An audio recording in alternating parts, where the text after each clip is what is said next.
The crowd was loud that afternoon, the air thick with dust and heat. The war had ended a year ago, but in the small town of Willow Creek, Georgia, cruelty was still a habit that died hard. On the wooden auction block stood Ruth Carter, only 23, her dress stained dark with blood and milk. The pain of childbirth still trembled through her, but her arms were empty. They had taken her baby, little Grace, only an hour after birth. The child had been sold first, for a mere $150, to a woman Ruth never saw.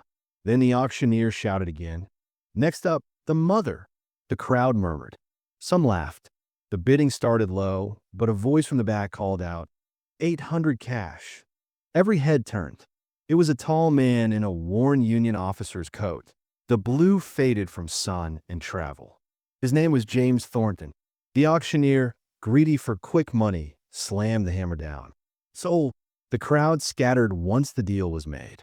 Ruth felt dizzy, her legs trembling, her mind fogged from pain and fear. She didn't understand why this stranger had paid so much for her. He walked up, signed the papers, and handed over a stack of bills. When the trader passed her the ownership deed, James took it, then tore it in half. He placed the torn pieces in Ruth's shaking hands. You're free, he said softly. His voice was low and rough, as if carrying too many ghosts. Ruth stared at him, eyes wide, lips parted. She whispered, What do you want from me? James didn't answer right away. Not a thing, he said finally. But you need a doctor. She swayed where she stood, blood seeping through the torn hem of her dress. The world spun, then went black. When Ruth opened her eyes, she was lying in the back of a wagon. The sun was dipping low, painting the Georgia hills in gold and red. James held the reins, his jaw tight, eyes straight ahead. She tried to sit up, but a wave of pain pulled her back. Why did you buy me? She croaked. Because I saw them sell your baby first, he said without turning. No one should live through that. Ruth looked away, her throat tight. Every man she had ever met wanted something, work, obedience, or her body. But this man looked different. Tired, maybe even broken. The road stretched out for miles, dust rising behind them as they rode toward a small town on the edge of freedom. When the wagon reached a whitewashed building with a hand-painted sign that read Dr. Sarah Reed Clinic, James jumped down and lifted Ruth gently. She tried to protest, but her voice failed. Inside, the smell of herbs and clean linen filled the air. A tall woman in a gray dress looked up from her desk. Her eyes narrowed. Another patient? She asked sharply. James answered, a new mother. Lost too much blood. The doctor frowned but moved quickly, barking orders to her nurse. Lay her down. We'll see what can be done. As Dr. Reed worked, she kept glancing at James. You one of those soldiers who think buying people makes you a hero? She asked coldly. James didn't flinch. No, ma'am. I think it makes me human again. The doctor paused for a moment, then went back to work in silence. Night fell. The lamp flickered by Ruth's bed as she stirred awake. Clean sheets covered her, her wounds wrapped neatly. Her first thought wasn't of herself. Where's my baby? She whispered, her voice breaking. From the corner of the room came the quiet creak of a chair. James sat there, his elbows on his knees, watching the floor. Rest, he said softly. You're safe now. But Ruth's voice grew stronger, desperate. Where's my baby? He looked up at her, his eyes full of something heavy. Her name is Grace, he said. She nodded, tears spilling down her face. I named her that, she whispered. James stood, moved closer, and knelt beside the bed. Ruth, he said carefully, I'm going to help you get her back. She blinked at him in disbelief. Why? Her voice trembled. Why would you help me? What do you want from me? James stared at the small flame of the oil lamp, the light flickering across his face. After a long silence, he said, Because I couldn't save mine. Ruth didn't understand. Not yet. She watched him rise, his shoulders heavy under the dim light. Outside, thunder rolled far off in the distance. She turned her head toward the sound, her hand resting on her bandaged stomach. Her baby was somewhere out there, crying, alone, sold like a thing, and a man she didn't know was promising to bring her home. The wind blew through the clinic's shutters, carrying the faint scent of rain. Ruth closed her eyes, whispering her daughter's name. James stood by the door, his back straight, but his heart heavy. He had freed her, yes, but now he knew he couldn't walk away.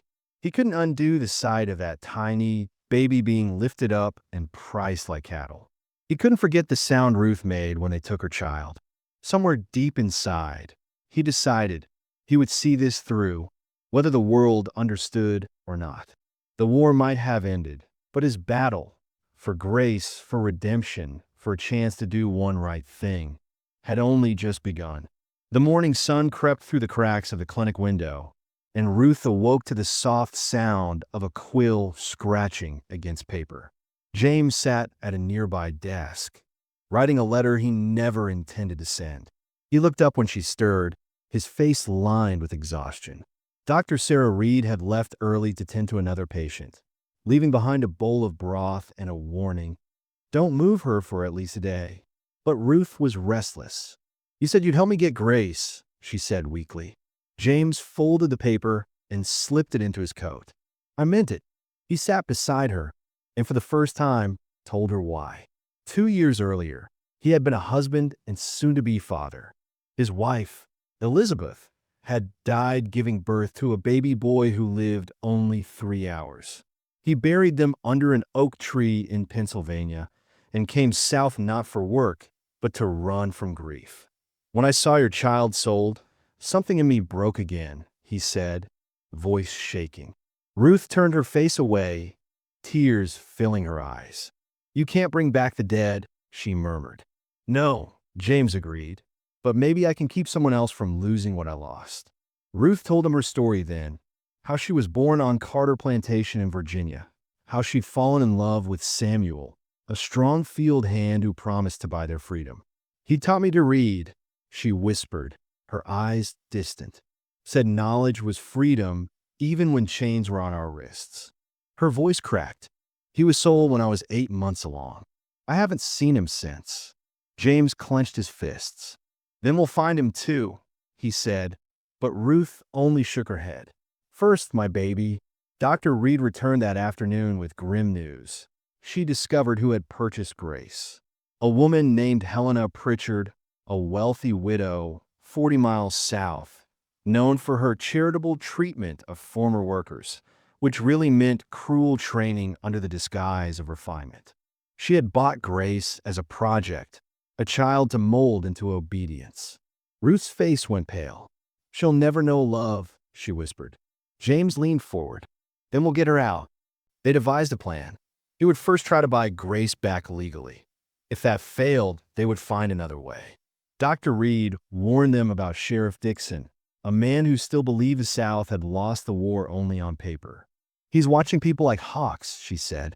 "If he catches her outside this county without papers, she'll be in trouble." James nodded. "Then I'll get her papers." That evening, he returned with forged travel documents bearing Ruth's name. Ruth didn't ask how he got them. She only said, "You're risking your life for someone you don't know." He handed her a small leather journal. He said, "You can read. Write to her. It'll keep you strong."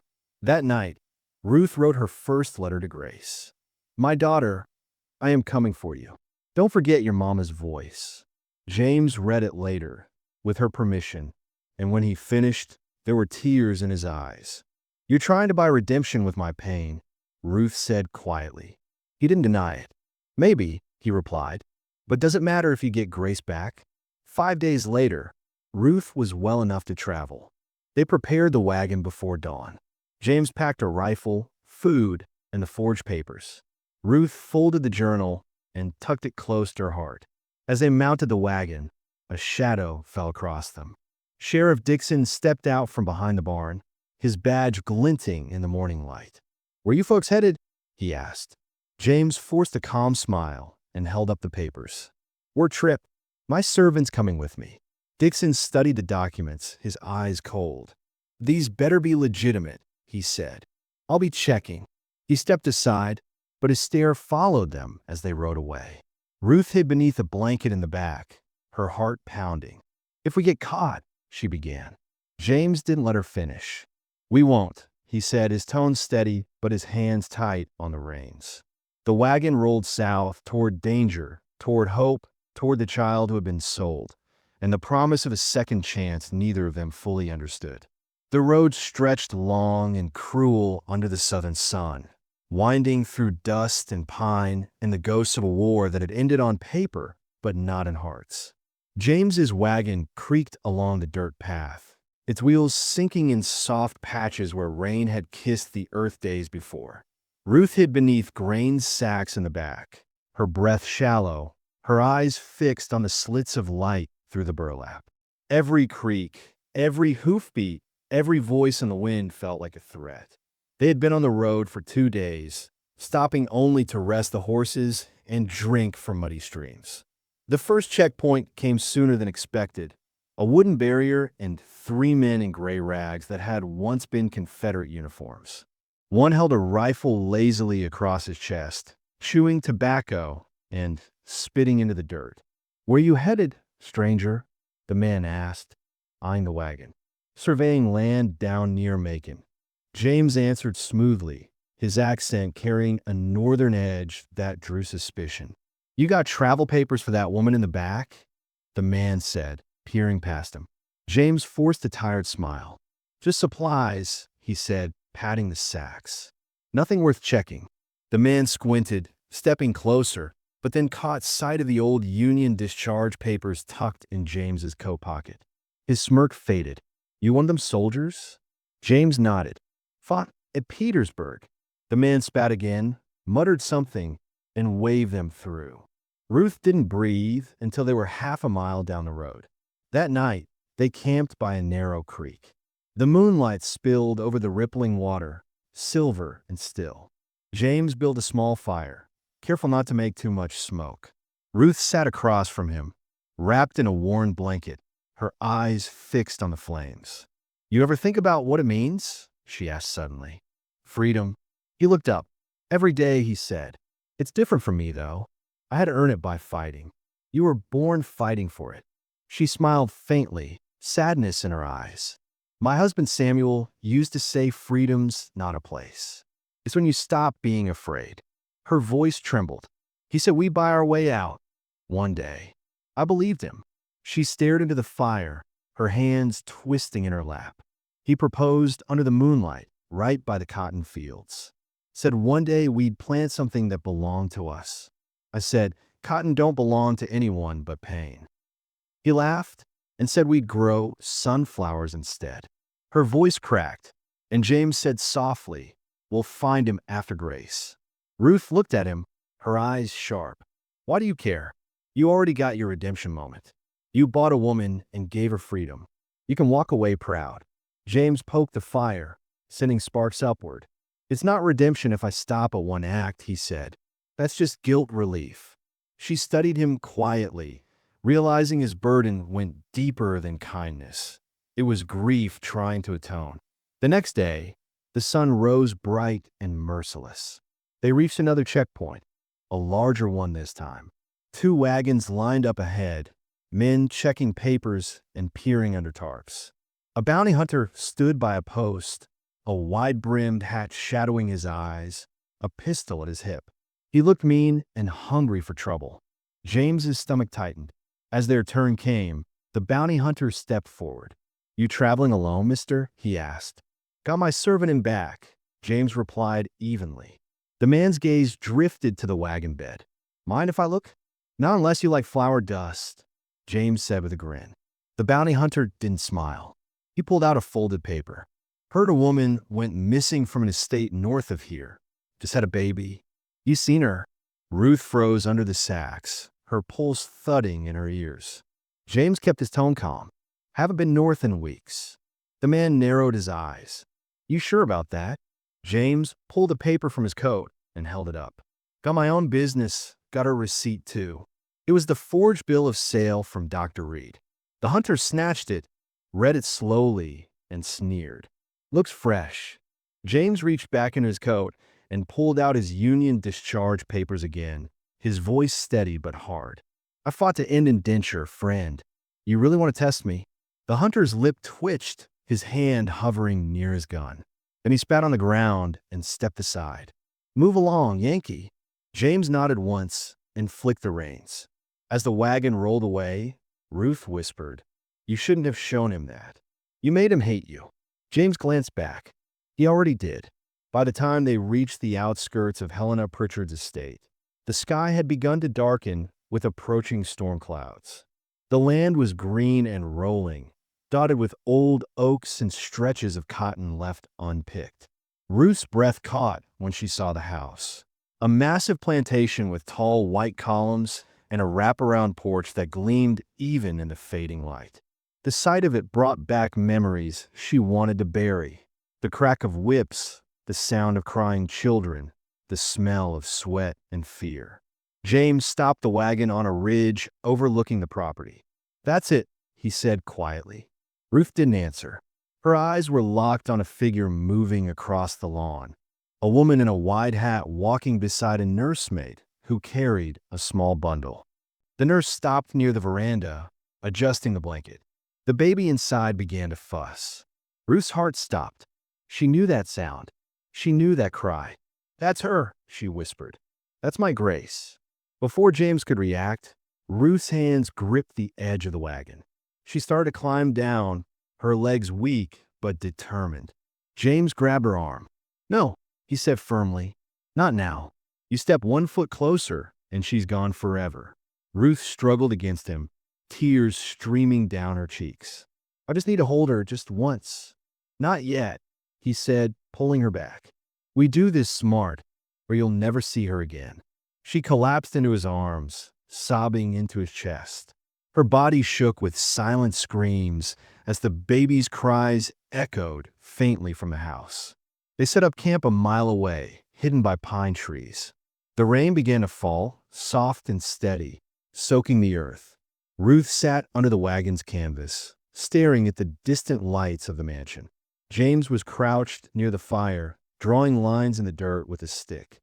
"Tomorrow," he said quietly, "I'll go up there, pose as a surveyor. Maybe I can find out what she'll take for the child."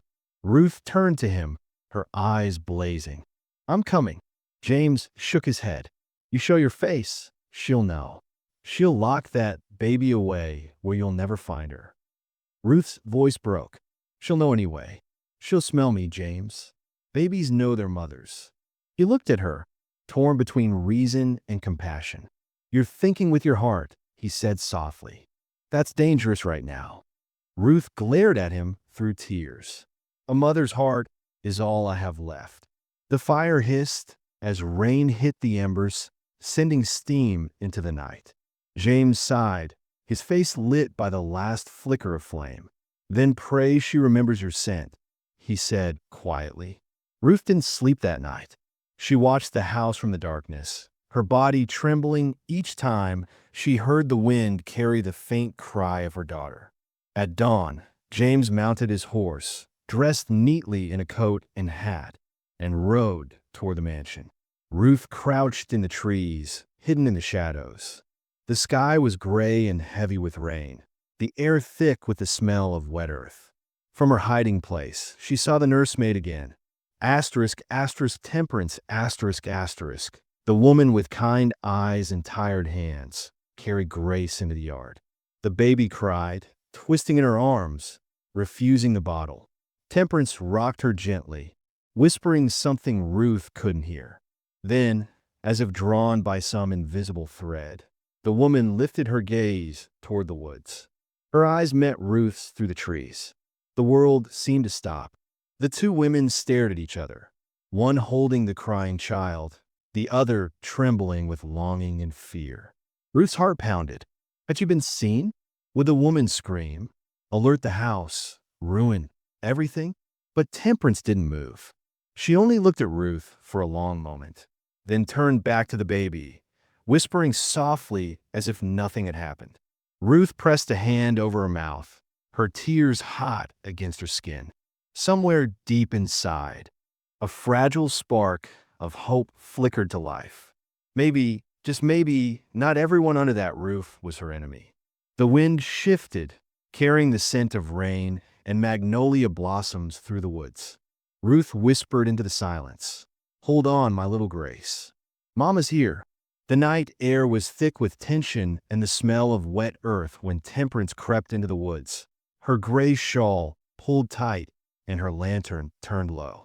Ruth startled when she saw her, thinking she had been caught, but the older woman simply raised a hand. "That your baby, ain't it?" she whispered. Ruth's breath caught, and her knees gave way as she nodded, tears spilling down her cheeks. Temperance's eyes softened with sorrow. "I got 6 children taken from me. I know that look." Ruth grasped her hand like a drowning woman clinging to driftwood. "Please, I just want to hold her again." Temperance looked toward the great house, its windows glowing like watchful eyes. "You can't go charging in there, but I can help. 3 nights from now, I'll leave the back door unlatched. Be waiting by the grove when the moon's high." Ruth blinked in disbelief. "Why would you risk that?" Temperance gave a sad smile. "Because if I can't save mine, maybe I can save yours." With that, she turned back toward the mansion, vanishing into the dark like a ghost. When James returned from his meeting with Helena Pritchard, his face was tight with frustration.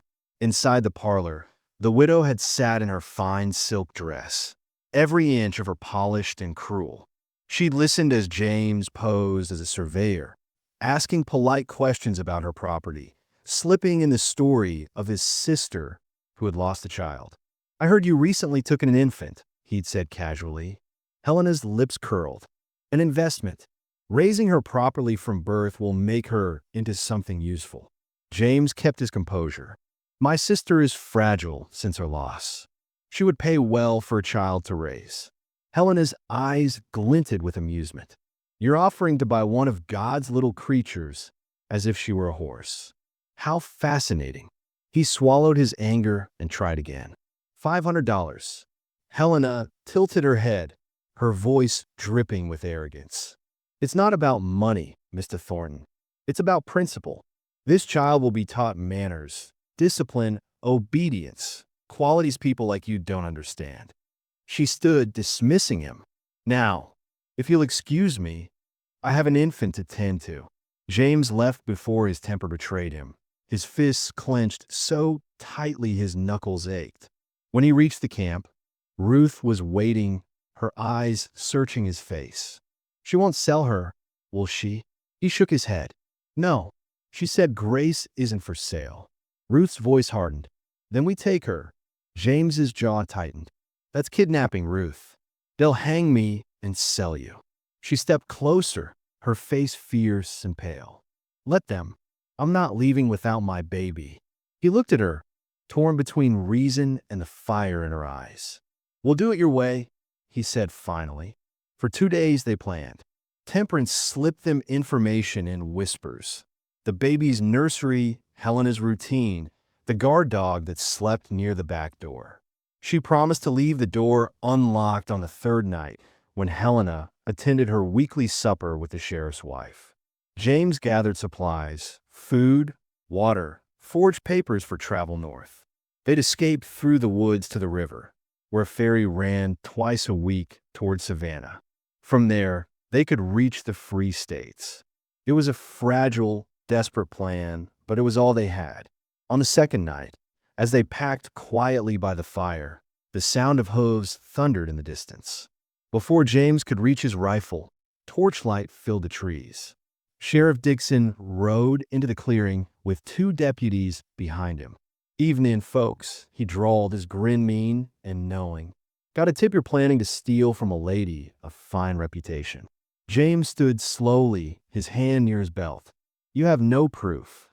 Dixon chuckled. "Ain't about proof, Captain. It's about who the law listens to." He nodded toward Ruth. "Chain her." One deputy grabbed her arms while the other yanked her journal from her bag. "Looks like plans to me," he sneered, flipping through the pages. Ruth screamed as cold iron bit her wrists. "Leave her."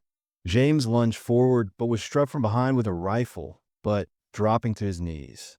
Dixon crouched beside him, smiling. "You Yankees never learn.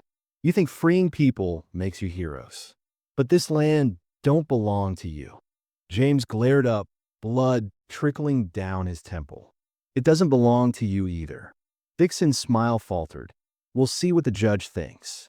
They were dragged into town and thrown into separate cells, the doors slamming shut with a sound that echoed like a death knell.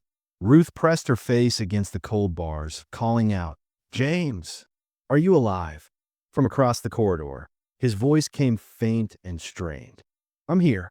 Don't lose hope." Hours passed, though time had no meaning in the damp, airless dark.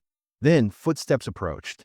Helena Pritchard's perfume filled the hallway before she appeared, her fine boots clicking against the stone floor. "Bring her out," she ordered. Two men unlocked Ruth's cell and dragged her into the light. Helena stood with her head high, eyes sharp as glass. "You thought you could steal what belongs to me," she said coldly. Ruth's voice shook but held steady. "She's not yours. She's mine." Helena's lips curved in a cruel smile. "Not according to the law. According to the law, you're lucky I don't have you hanged." Ruth lifted her chin, tears streaking her face. "Then why am I still alive?" Helena's smile deepened. "Because I'm willing to make you an offer." Ruth's heart hammered her chest. "What kind of offer?" Helena leaned in close, her voice smooth and poisonous. "A deal that keeps you breathing and lets you see your child again, but only on my terms." She turned to the sheriff. "Release the man tomorrow. He's no use to me. The woman, however, stays." Dixon nodded, his expression unreadable. Helena faced Ruth again. "Think carefully before you answer me, dear. Freedom comes in many forms, and so does captivity." She left, her heels echoing through the corridor, leaving behind the scent of roses and rot. As the door clanged shut, Ruth sank to her knees, shaking. Across the hall, James called softly. "What did she say?" Ruth whispered through the darkness. "She wants to own me again." James gripped the bars, his voice breaking. "We'll find another way." But Ruth only stared at the dim light creeping through the cracks, her heart pounding with the weight of what was coming. Somewhere above them, thunder rolled again, and rain began to fall, washing the dirt from the streets of a town that still hadn't learned what freedom really meant. The next morning dawned gray and heavy, rain tapping against the jailhouse roof like the steady ticking of time running out. Ruth sat on the cold stone floor, chains around her ankles, her head bowed. Sleep had not come, only thoughts of Grace's soft cry and Samuel's promise. Freedom, someday, echoed through her mind.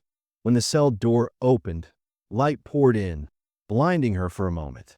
Helena Pritchard stood framed in it, her fine gloves spotless despite the mud outside, her face calm and composed as though she had not destroyed lives with a pen stroke. "Bring her," she said curtly. The guards unlocked Ruth's shackles and pulled her to her feet. She stumbled but didn't resist. They led her through the narrow hall and out into the open air, where Helena's carriage waited, gleaming black and proud against the storm. Inside the carriage, Helena spoke as if discussing business. "You've made quite a stir in my town, Mrs. Carter. The sheriff tells me half the folk are whispering your name like it's some kind of him. Dangerous thing, hope." Ruth stayed silent, staring out the window at the rain-slicked street. Helena smiled faintly. "But I'm not without mercy. I'm willing to offer you a choice." Her voice softened, almost sweet. "You can stay with me, at my estate, as Grace's nursemaid. Permanently." Ruth's heart lurched. "Stay," she asked hoarsely. "You'll let me see her?" "You'll raise her," Helena said, adjusting her glove. "Feed her, teach her, love her if you wish, but under my name, under my authority. She'll never know you're her mother, and you'll never speak of who you were. In return, your friend Mr. Thornton goes free. Refuse, and I'll have him tried and imprisoned for conspiracy. You, my dear, will be sold to a cotton plantation in the deep South, and your baby will forget you ever existed." Ruth's stomach turned. Helena's words coiled around her like a snake, tight and suffocating. "Why?" Ruth whispered. "Why offer me this?" Helena's expression hardened. "Because the child won't stop crying. She won't eat from anyone. I'm running out of patience, and the nursemaid says she'll die if she doesn't feed soon. So I'll allow you 1 hour. You'll feed her, you'll calm her, and then you'll decide." The carriage rolled through the iron gates, and the great house rose before them like a white specter against the storm. Ruth's heart hammered as she stepped through the front door. Every creak of the polished floorboards echoed like memory. They led her up the stairs to a small nursery bathed in pale light. The air smelled of lavender and milk gone sour. And there, in a cradle of fine lace and silk, lay Grace, thin, pale, her lips dry from crying. Ruth's breath caught in her throat. "My baby," she whispered. Her arms ached as if her body remembered the weight before her mind could. Helena stood at the door, arms crossed.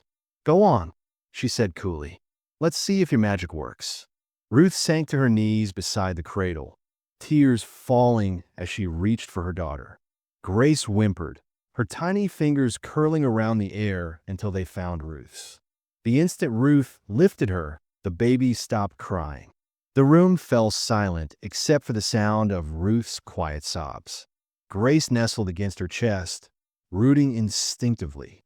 Ruth held her close, trembling, whispering soft words. "Mama's here, my sweet girl. I found you." For the first time in days, Grace nursed, her breathing steadying, her small hand resting on Ruth's skin. Even Helena, standing by the door, looked momentarily unsure. "Biology," she muttered under her breath. Nothing more, but Ruth saw something flicker in her eyes, something almost human, before it vanished. An hour later, Helena's voice broke the silence. "Time's up." Ruth looked up, her eyes hollow. "Please," she whispered, "don't take her yet." Helena extended her hand. "Your answer. Stay and raise her, or walk away and lose everything." Ruth looked down at Grace, asleep now, peaceful at last. The chains on her wrists felt heavier than ever. Dr. Sarah Reed's voice echoed in her memory. "Freedom means nothing if you surrender your truth." And Samuel's voice followed. Asterisk freedom ain't just your body. It's your mind. Asterisk Ruth pressed a kiss to her daughter's forehead and whispered, "One day, you'll know I never stopped fighting for you." She stood, holding Grace one last time before placing her gently back in the cradle. When she turned to face Helena, her eyes burned with quiet fire. "No," she said softly. Helena blinked, disbelief flickering across her face. "What? No," Ruth repeated. "I won't stay. I won't lie to my child. I won't raise her to love her captor." Helena's expression twisted into anger. "You choose pride over your own daughter?" Ruth's voice broke, but held strong. "I choose truth. One day, she'll ask where she came from. I won't be the woman who taught her that lies buy safety." The room went still. Helena's lips thinned to a hard line. "Then you'll never see her again. I'll move. I'll change her name. You'll never find her." Ruth stepped closer, chains clinking. "Then you'll always know you're raising a stolen child. And one day, when she's grown, she'll learn the truth. She'll look at you and see the thief you are." Helena's face flushed with rage. "Take her back to jail," she screamed. The guards grabbed Ruth's arms, dragging her toward the door. But before they could leave, a voice rang out. "Wait." It was Temperance standing in the hall, her face pale but resolute. "Mrs. Pritchard," she said quietly, "that baby won't live if you keep her from her mama." Helena's eyes blazed. Silence. But Temperance didn't move. "I lost 6 children to women like you. You keep her from her mother, she'll die. And I won't help you bury another one." From the shadows, other servants appeared. Men and women Ruth had seen working the grounds, their faces hard and silent. They didn't speak. They didn't lift a hand. They just stood there, a wall of quiet defiance. Helena froze, realizing that though she still had power, she was alone. "You think you can frighten me?" she spat. Temperance lowered her gaze. "No, ma'am. Just telling the truth." The tension hung heavy in the air until a voice outside called, "Mrs. Pritchard." There's a crowd forming at the jail. Helena turned sharply. "What crowd?" "Townsfolk, ma'am. came the answer, saying that woman's been wronged. Helena's face drained of color. "Give me my carriage." By the time Ruth was dragged back to the jailhouse, the crowd had doubled. Families stood in the rain, silent but steady, their children clinging to their sides. They didn't shout, didn't throw stones, just stood as living proof that people like Ruth were not alone anymore. Townsfolk watched from porches and alleys, whispering nervously. James was still in his cell when Ruth was pushed inside. He looked up, bruised but alive. "What happened?" he asked. Ruth sank to the floor, clutching her aching wrists. "She wanted me to stay," she said faintly. "As a servant, as my daughter's nursemaid. Forever." James's eyes filled with disbelief. "And you said no?" Ruth looked at him with a weary smile. "Freedom's worth more than comfort." Before James could respond, Dr. Sarah Reed appeared at the door, soaked from the storm. "They're calling for a hearing," she said breathlessly. Word reached the bureau office in Macon. "A representative's on the way." Sheriff Dixon scowled. "This ain't a federal matter."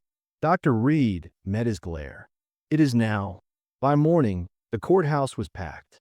The storm had passed, leaving the air thick and heavy. Armed men stood along the walls. But the silence was deeper than fear. It was expectation.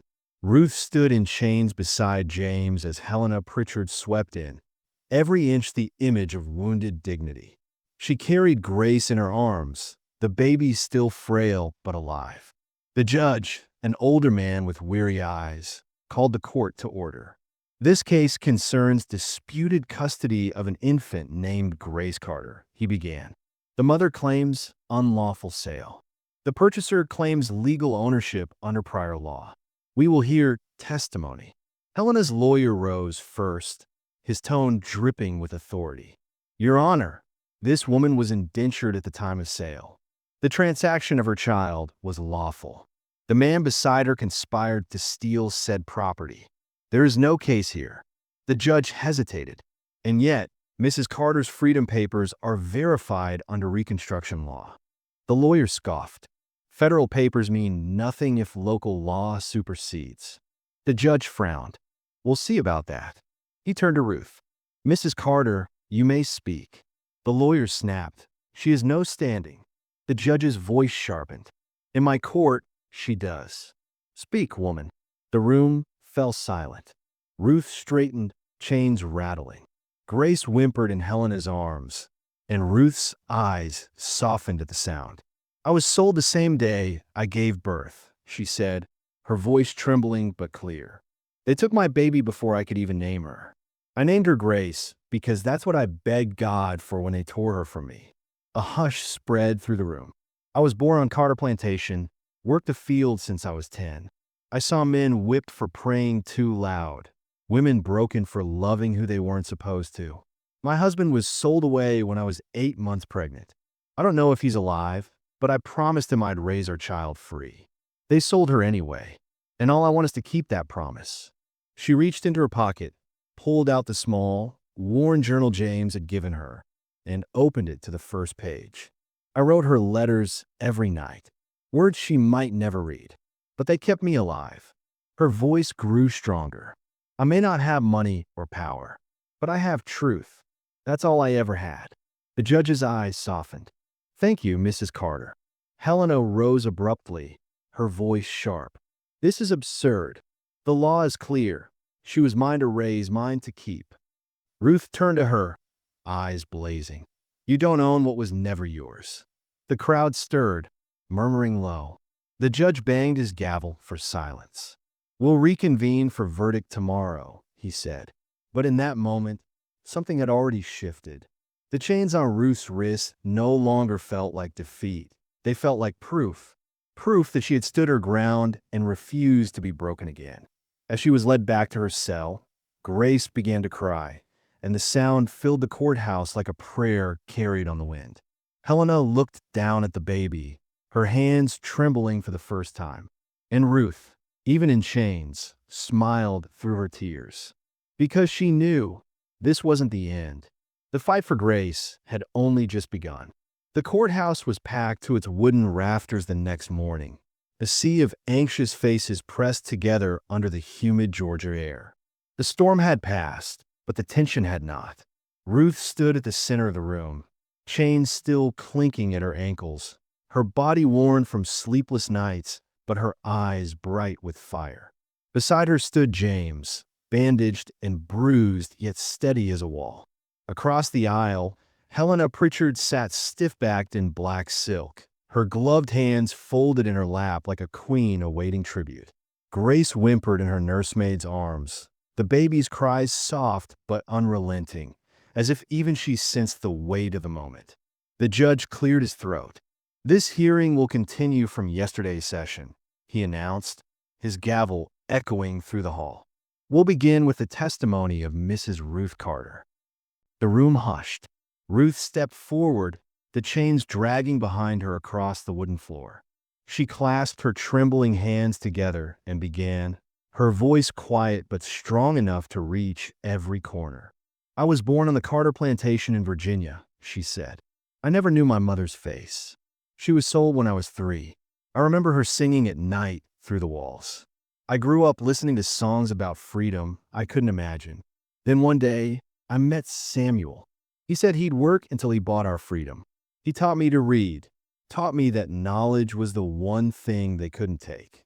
The crowd murmured softly, some nodding, others dabbing at their eyes. "He was sold when I was carrying our child." Ruth continued, her voice cracking. "I gave birth alone. They sold my baby 15 minutes later. They called her the property of Helena Pritchard. I named her Grace because she was my only prayer left." Her fingers brushed the journal she carried, and she opened it. "These are letters I wrote her every night. She'll read them one day. She'll know that her mama never gave up." She looked at Helena now, tears glistening in her eyes but her chin high. "You can't buy love, Mrs. Pritchard. You can't own what God made free." The courtroom was silent. Even those who had come to sneer now stared at her with awe. The judge leaned back, visibly moved. "Thank you, Mrs. Carter," he said softly. "Your words will be entered into record." James was called next. He walked forward slowly, the limp in his leg more pronounced than usual. "Your Honor," he began, "I came to Georgia to forget the war, to forget death. I lost my wife, Elizabeth, and our baby boy 2 years ago. I buried them under a tree in Pennsylvania and swore I'd never feel again. Then I came here and saw another woman lose her child, not to death, but to greed. I couldn't stand by." He looked at Helena, his expression calm but fierce. "I bought Ruth Carter to set her free. I broke no law of humanity, only one of cruelty." Helena's lawyer jumped to his feet. "Objection. Sentiment has no place in law." The judge waved him down. "Proceed, Mr. Thornton." James nodded, turning back to the crowd. "I don't ask for mercy. I ask for justice. The law may say a child can be sold, but that law died with the Confederacy. It died on the battlefields where men fell to make sure no one would be sold again. If you punish me for helping a mother reclaim her child, then you dishonor every man who fought to end that evil." His words rippled through the room like a spark through dry straw. Even the white farmers in the back, hardened men with calloused hands and old prejudices, lowered their eyes in uneasy silence. Next, Dr. Sarah Reed took the stand. She was still damp from the morning rain, her spectacles glinting under the light. "I examined the child myself," she said firmly. "Grace Carter has refused food and sleep since being separated from her mother. She is in critical condition." Helena's lawyer smirked. "Surely the good doctor exaggerates. Children cry."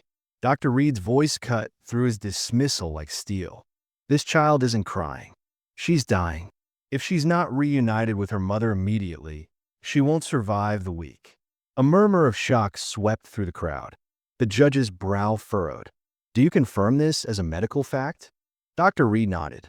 Without question, the judge turned to the town doctor, an older man called by Helena as her own witness. He hesitated, glancing at Ruth and then at the baby. "The lady doctor's correct," he admitted reluctantly. "Separation's killing the infant." Helena's lips tightened, but her eyes darted nervously toward Grace, who whimpered again.